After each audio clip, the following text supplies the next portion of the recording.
مثلا اگر میں کراچی میں ہوں، وہاں اگر کوئی میرا اپنا ذاتی مکان ہے لیکن وہاں رہائش نہیں ہے،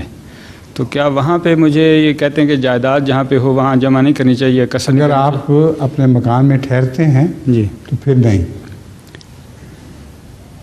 اگر کرائے پہ چڑھایا ہوا ہے جی تو پھر آپ کسی جگہ میں ٹھہریں گے تو آپ مسافر ہی ہوں گے۔ ٹھیک ہے حضور، اسی سلسلے میں ایک اور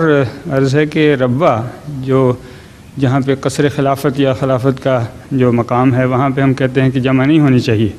لیکن جب ربوہ میں جمع کر بھی سکتے ہیں، نہیں بھی کر سکتے، ٹھیک ہے حضور، یہ طبیعت کے ہر مزاج کے اوپر ہے۔ ٹھیک ہے حضور، اگر ربوہ کو آپ اپنا گھر سمجھتے ہوں اور وہاں سہولتیں بھی بہت ہیں ویسے، تو آپ چاہیں تو جمع کریں، چاہے تو نہ کریں، نہ بھی کریں گے تو کوئی گناہ نہیں، کریں گے تو کوئی گناہ نہیں، نیت کے اوپر ہے۔